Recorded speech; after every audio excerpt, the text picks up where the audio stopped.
여러분 안녕하세요. 반갑습니다. 조박사 성경 119의 조원구 목사입니다. 지난 시간에는 민수기의 뜻이 언약과 어떤 관계가 있었는지에 대해서 말씀을 드렸고요. 이 시간에는 내용 속으로 들어가서 이제 민수기 1장에서 9장까지의 내용이 하나님께서 가나안을 향하여 행군하는 이 광야 행군에 있어서 하나님이 대열을 정비시키고 준비하시는 작업을 1장에서는 인구조사를 합니다. 이 첫 번째 인구조사죠. 물론 이제 40년 거의 가까운 쪽에 가서 인구조사를 또 한 번 합니다만은 총계가 60만 3,550명입니다. 이 군대 숫자지요. 이 장정들을 각 지파별로 조직을 해서 회막을 중심으로 해서 진을 칠 때는 사면으로, 동편에는 유다 지파를 중심으로, 서편, 남편, 북편 이렇게 해가지고 진을 쳐서 자리를 잡게 하고, 행군할 때는 유다 지파가 제1선에서 깃발을 들고 앞에서 행진을 합니다.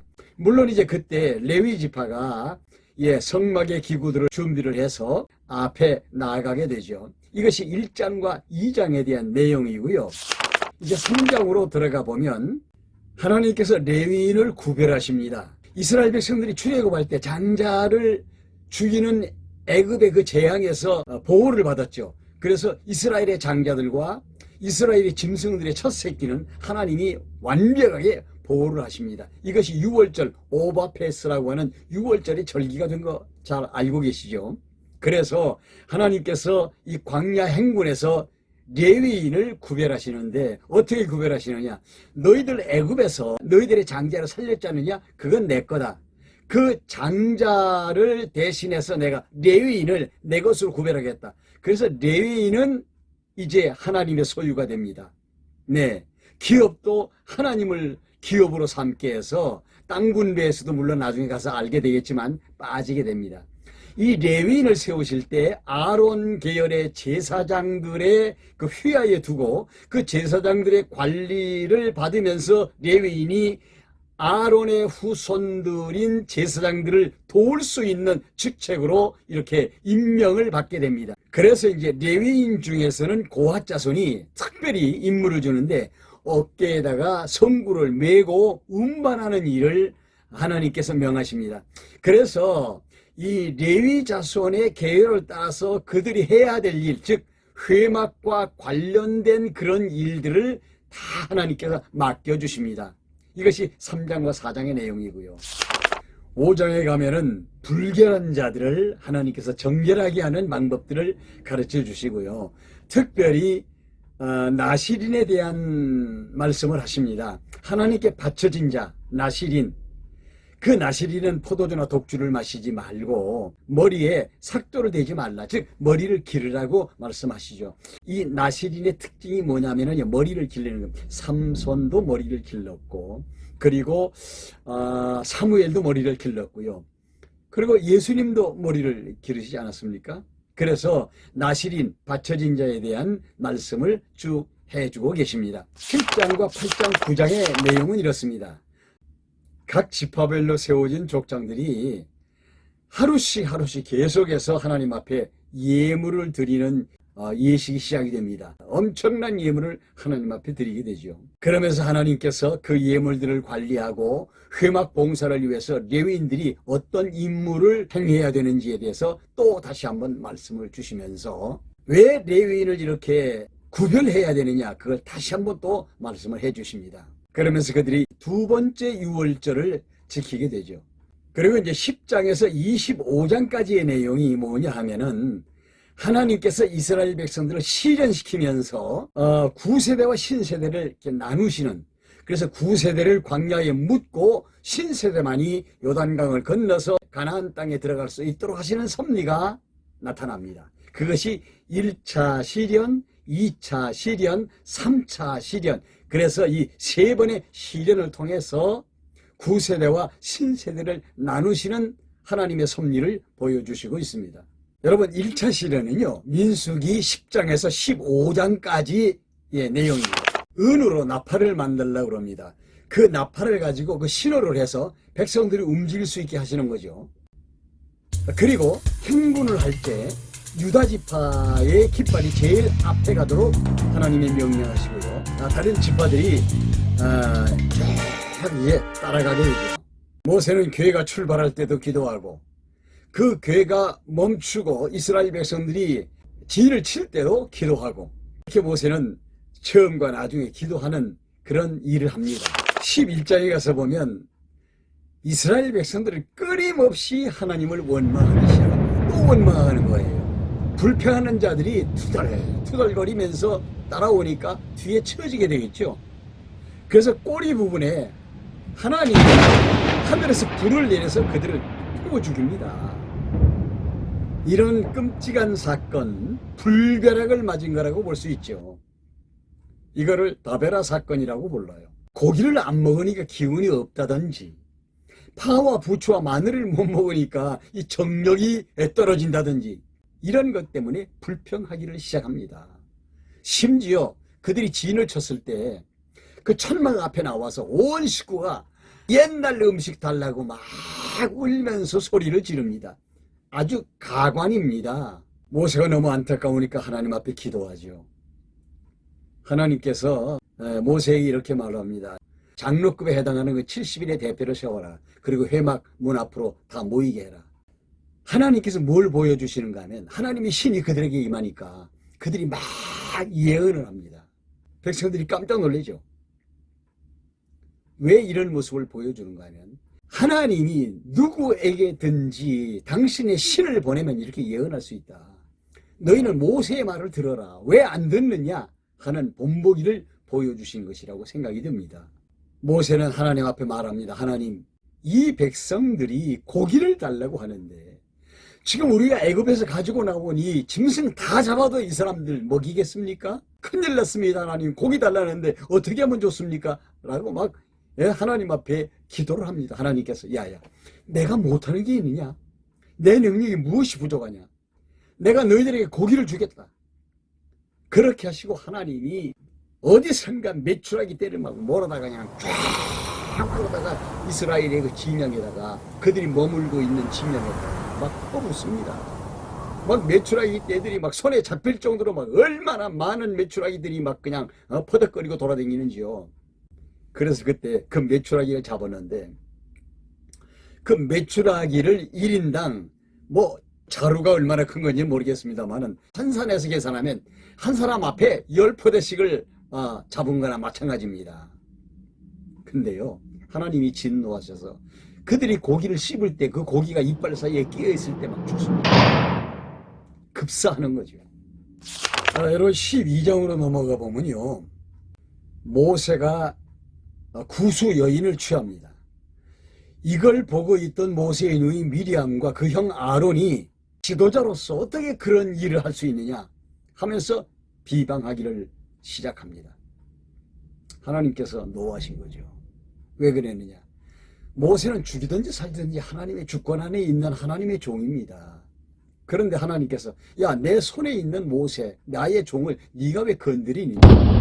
그러면서 하나님이 화가 나셨습니다. 그때 미리암이 문둥병이 걸린 거예요. 그러니까 모세가 얼마나 불편하겠습니까? 하나님 또 살려달라고 기도하죠. 그러니까 일주일 동안 진 밖으로 쫓겨납니다. 그리고 일주일 있으니까 병이 나았습니다. 그래서 다시 돌아오게 되죠. 이런 사건이 있었어요. 보통의 경우 이런 사건을 가지고 주의 종 건드리면 죽는다, 이렇게 협박치는 그런 사례들도 굉장히 많이 있는데, 여러분 우리가 그렇게 비약시키면 안 됩니다. 그리고 13장에 가보면 여호와께서 모세에게 각 지파에서 한 명씩 12명의 정탐꾼을 조직해서 가나안 땅에 들어가서 정탐을 하고 돌아오도록 해라. 그래서 모세가 12명의 정탐꾼들을 가나안에 파송을 합니다. 몰래 간첩으로 들여보내는 거죠. 그런데 그 땅을 전체를 정탐하는데 얼마 걸렸느냐? 40일이 걸렸습니다. 그래서 돌아왔습니다. 돌아올 때 이따만한 포도송이를 혼자 들 수 없어서 장대에다 끼워가지고 돌아와서 보고를 합니다. 그 땅은 정말로 비옥한 땅은 맞지만 사람들을 보면은요, 우리들과는 비교가 안 됩니다. 그 사람들은 기골이 장대한 사람들이고 우리는 거기다 보면요 메뚜기 새끼같이 나약한 존재들입니다. 안 됩니다. 그 땅은 아무리 좋아도 우리가 갈 수 없습니다. 라고 악평을 하면서 말을 합니다. 여호수아와 갈렙은 반대죠. 하나님이 우리에게 주었으니까 저들은 우리 밥이다. 올라갈 수 있다 하고 말합니다. 14장으로 넘어가 보면 백성들이 10명의 정탐꾼들이 부정적 보고를 하는 말을 듣고 막 술렁거리기를 시작합니다. 야, 이거 큰일 났다. 우리가 괜히 광야로 나오지 않았느냐. 이거 큰일 났네, 이거. 어떻게 하면 좋으냐. 막 난리가 난 겁니다. 이 상황을 보고 기가 막힌 모세와 아론이 땅바닥에 꿇어 엎드립니다. 하나님 앞에 기도하는 거겠죠. 그때 여호수아와 여분네의 아들 갈렙이 소리를 지르면서 일어나서 이렇게 이야기합니다. 두려워할 필요가 없습니다. 여호와께서 우리를 좋게 여기신다면 우리는 분명히 그 땅에 들어갈 수 있습니다. 그러면서 여호와 하나님을 거역하지 마십시오 라고 외칩니다. 그때 백성들이 손에 무언가를 들고 있었습니다. 돌입니다. 모세와 아론과 갈렙과 여호수아를 때려 죽이려고 돌을 듭니다. 그래서 곧 칠 기세입니다. 그때 회막에 구름 기둥이 덮이면서 그 속에서 여호와 하나님의 음성이 들립니다. 모세야, 거역하는 이 백성을 내가 전염병으로 모조리 죽여버리겠다. 그리고 너를 통해서 다시 새로운 나라를 만들고 싶다. 하나님이 그렇게 말씀을 하십니다. 모세를 떠보시려고 그랬던 거 아닌가요? 잘 모르겠습니다만은 어쨌거나 성경에 기록은 그렇게 되어 있습니다. 그때 모세가 울면서 하나님 앞에 하나님 그러면 안 됩니다. 이 백성이 광야에서 다 죽었다고 한다면 저 홍해 건너편에 저 애굽 사람들이 우리를 어떻게 보겠습니까? 또 하나님은 어떤 하나님이라고 그들이 말하겠습니까? 능력으로 우리를 애굽에서 탈출시키신 우리 하나님, 안 됩니다. 하나님, 이 백성을 긍휼히 여겨주십시오 하고 목을 놓아 부르짖습니다. 그때 하나님께서 그래 좋다. 내가 네 말대로 용서해 주마. 단 애굽에서 20세 이상으로 계수된 기성세대는 내가 이 광야에서 죽도록 하겠다. 그리고 그때 미성년으로 애굽에서 나온 자녀들과 광야 태생들만 내가 가나안 땅에 보내도록 하겠다. 이렇게 말씀하십니다. 단 여호수아와 갈렙을 제외하겠다. 이런 말씀을 주십니다. 그래서 여러분, 구세대와 신세대가 어떻게 갈려지느냐? 이거 시련을 통해서 갈라집니다. 지금 우리 1차 시련에 대한 내용을 지금 살펴보고 있죠.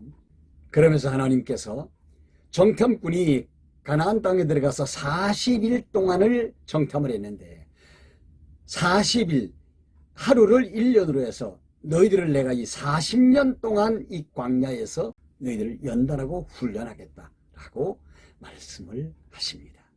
이게 광야 40년에 대한 연유를 말씀하신 것이죠. 행군 도중에 험악한 산지에 살고 있는 아멜렉 족속과 가나안 족속들이 나타납니다. 그들은 주로 이제 산지에서 생활을 하는 아주 거칠은 민족이죠. 근데 모세가 거역하는 백성들을 바라보면서 너희는 하나님을 의지하지 않으면 이 광야 행군이 어려워진다.